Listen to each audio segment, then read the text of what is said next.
Baik, Assalamualaikum warahmatullahi wabarakatuh. Selamat siang Mas Dika dan Mbak Ira selaku dosen praktik perencanaan strategi periklanan. Sebelumnya perkenalkan, nama saya Harel Puspa Wicaksono dari Periklanan A 2023. Di video kali ini saya ingin memberikan video evaluasi mengenai tugas 2 UTS hingga tugas 3 selama semester ini.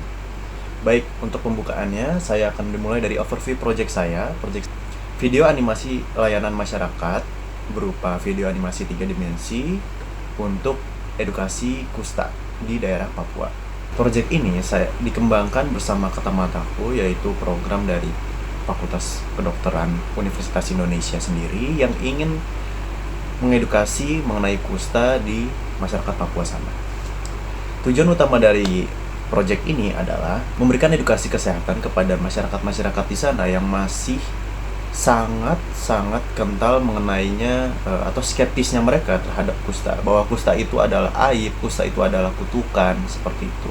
Nah, tapi problemnya di sini kan mereka itu sangat sekali kental dengan budayanya di sana, masih tradisional. Mereka masih sangat susah menerima informasi dari luar. Oleh karena itu, tujuan dari dibuatnya ini adalah pesan yang bisa diterima oleh mereka, pesan yang kami buat agar bisa masih friendly dengan budayanya mereka, seperti itu. Target audiensnya di sini sudah pasti adalah masyarakat Papua di sana yang masih seringnya endemis kusta, dan tentunya mereka-mereka yang masih menganggap kusta ini adalah kutukan atau hal yang memalukan. Oke, kita masuk ke bagian evaluasi klien brief, yaitu tugas yang tugas 2. Itu secara segmentasi, positioning, dan bagian targeting, tujuan project ini sudah sangat jelas, yaitu mengedukasikan mereka secara merangkul, yaitu bahwa kusta itu bisa disembuhkan dan kusta itu bukanlah kutukan. Dan kalau dibilang apakah positioning, segmenting, dan targeting kami itu sudah tepat sasaran, tentu sudah tepat sasaran, karena memang kami itu memfokuskan kepada daerah-daerah di sana yang masih endemis sekali terhadap kusta. Mereka-mereka yang masih memiliki stigma bahwa kusta itu adalah kutukan, yaitu masyarakat Papua khususnya. Kami ingin membuat animasi yang disampaikan secara visual dan relevan dengan budaya mereka agar bisa diterima oleh mereka, seperti itu. Meningkatkan kesadaran terkait kalau kusta itu bisa disembuhkan. Kalau dibilang paling konsisten dari kami itu apa? Tentunya konsisten dari kami itu satu, yaitu kusta itu bukan kutukan, kusta itu bisa disembuhkan. Itu beneran kami berhasil jaga dari awal, pesan utamanya supaya mereka itu sadar bahwa kusta itu adalah sesuatu yang bisa disembuhkan segera, gitu. Bukan hal yang membuat mereka bisa merasa akan didiskriminasi atau mereka merasa itu adalah hal yang sudah tidak bisa disembuhkan atau itu adalah takdir, itu tidak. Kami pokoknya memberikan pesan tersebut melalui visual 3 dimensi yang mudah dicerna lintas usia agar mereka pun merasa, oh iya, kusta itu bisa disembuhkan. Jika memang harus ada yang diperbaiki dari klien brief di sini, evaluasi dari kami adalah mungkin perincian KPI, maksudnya Key Performance Index kami yang lebih rinci. Jadi setelah kami memberikan animasi ini, apakah animasi ini beneran meningkatkan kesadaran mereka terkait kusta ini, atau mungkin mereka ada perubahan sikap setelah menerima pesan kami, seperti itu. Lalu kita masuk ke strategic plan checklist, yaitu UTS-nya. Pada UTS-nya sendiri kami itu memiliki big idea yang jelas, yaitu pesan utamanya sendiri, yaitu kusta bukan kutukan, kusta itu bisa disembuhkan. Menjawab masalah mereka bahwa kusta itu bukan kutukan, kusta itu beneran bisa disembuhkan jika mereka mengatasinya dengan segera, seperti itu. Namun tentunya problem dari strategic plan checklist ini sendiri mungkin ada pada daerah mereka sendiri. Mungkin keterbatasan internet, atau mereka tuh masih skeptis banget kalau masa iya gitu, tapi kusta itu kayak mengerikan, kusta itu tetap kutukan. Nah, itu mungkin problem yang meski kita lawan, seperti itu. Dan adanya distribusi yang langsung di sana, seperti kalau kita itu mengimplementasikan video animasi kita ada di TV-TV puskesmas lokal di daerah Papua, dan mungkin kita ada menggunakan visual-visual yang memang menggunakan aksennya mereka, budaya mereka, cara berbahasanya di mereka, di masyarakat Papua khususnya. Seharusnya ini menjadi solusi yang mungkin bisa membantu ini semua, jadi problem itu tidak ada masalah sama sekali, seperti itu. Oke, masuk pada bagian infografis. Tentunya di bagian tugas 3, pesan big idea message, communication pathways, semua itu yang ada di infografis sudah sesuai dengan model SMCR yang dikirimkan oleh Mas Dika sendiri. Dan isinya sendiri sudah sesuai karena menurut saya itu lebih ke merincikan apa yang sudah dikerjakan dari tugas-tugas sebelumnya dan lebih detail di infografis ini. Seperti pesannya ini tuh disusun secara emosional dan persuasif, bahwasanya animasi ini disampaikan melalui flow yang sangat mudah dipahami oleh orang-orang di sana.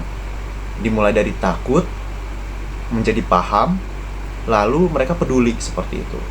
Dan akhirnya hal ini akan berputar, itu yang diharapkan. Pendekatan ini sangat efektif menurut kami karena untuk audiens sendiri, mereka itu kan sensitif terhadap stigma-stigma yang kalau orang mengidap kusta itu berarti dia adalah orang yang terkena kutukan atau itu hal yang memalukan, sehingga mungkin ada potensi diskriminasi seperti itu. Nah, makanya kita tidak akan membuat hal itu terjadi. Kita membuatnya dengan flow emosional dan mengajak yang mudah diterima oleh mereka, yaitu dari takut menjadi paham, lalu mereka peduli untuk mungkin mereka akan nge-share tentang hal ini ke orang-orang terdekatnya, yang dimana orang-orang terdekatnya pun akan percaya dengan orang yang dekat dengan mereka seperti itu. Misal dari sisi media, penggunaan video animasi 3 dimensi ini sebagai media utama udah sangat tepat karena sekali lagi tadi sudah disebutkan bahwasanya animasi 3 dimensi ini menurut kami atau animasi sendiri adalah suatu gambaran penyampaian pesan yang bisa diterima lintas usia gitu. Jadi mau masih anak-anak, masih remaja atau dewasa, mereka pun akan mengerti apa yang disampaikan oleh animasi tersebut atau penyampaian pesan tersebut, mereka pasti akan mengerti gitu. Karena ada visualnya yang membuat mereka mungkin tidak akan bosan, tidak seakan-akan diajarin, tapi mereka tuh melihat suatu kondisi yang mungkin terjadi gitu. Seperti itu. Masuk ke kesimpulan dan rekomendasi. Cara strategi komunikasi dalam campaign ini itu sudah tepat sasaran menurut kami, karena sudah relevan. Kami benar-benar melihat pain point-nya bahwa mereka itu orang yang sangat-sangat skeptis terhadap kusta itu adalah aib atau kutukan, atau mereka adalah orang-orang yang kalau bukan orang-orang terdekatnya, mereka tidak akan mudah menerima pesan tersebut. Atau misalnya ada pesan dari luar, maka mereka tidak akan menerima pesan tersebut karena pesan tersebut terasa tidak valid, seperti itu. Makanya kami menyampaikannya dengan animasi kami yang memenuhi kebutuhan audiens, yaitu animasi 3 dimensi tapi dengan penggambaran visual yang mereka banget, seperti itu. Mereka banget itu di dalam artian seperti orang-orang yang didesain secara masyarakat Papua banget, logat pembicara mereka yang dibuat memang mereka adalah masyarakat Papua ya, yang sedang mengalami kejadian tersebut. Nah, kalau misalnya dari sisi KPI tentunya secara objektif utamanya kami sudah tercapai.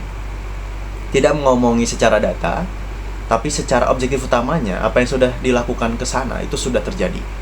Dan itu sudah memenuhi objektif utama kami, yaitu menyebarkan awareness dan pemahaman masyarakat tentang kusta ini sendiri, seperti itu. Jadi walaupun kita nggak tahu nanti dampak jangka panjangnya akan seperti apa mengenai perubahan stigma gitu, tapi yang pastinya campaign ini akan terus dijalankan oleh kami dan dengan tambahan-tambahan improvisasi agar mereka lebih mudah menerima pesan kami lagi, seperti itu. Jadi tidak di-remind sekali aja, tapi mungkin tahun depan atau proyek selanjutnya kami akan terus mengedukasi mereka mengenai kusta, seperti itu. Jadi kalau misalnya ada saran untuk campaign ini ke depannya seperti apa, tentunya campaign ini kami akan lebih melibatkan tokoh-tokoh adat di sana atau tokoh-tokoh lokal di masyarakat Papua sana yang mungkin memang dijadikan role model oleh mereka, dan tentunya mereka akan lebih percaya dari dia jika dia terlibat dalam campaign ini, seperti itu. Jadi mungkin kedepannya lebih improve di pendekatannya aja gitu, dengan berkolaborasi dengan tokoh-tokoh adat di sana, seperti itu. Mungkin video evaluasi saya untuk praktik perencanaan strategi periklanan seperti itu saja. Kurang lebihnya mohon maaf, dan sekali lagi terima kasih kepada Mas Dika dan Mbak Ira selaku dosen praktik perencanaan strategi periklanan. Terima kasih sudah membimbing kami dari semester awal hingga semester ini berakhir. Terima kasih. Wassalamualaikum warahmatullahi wabarakatuh.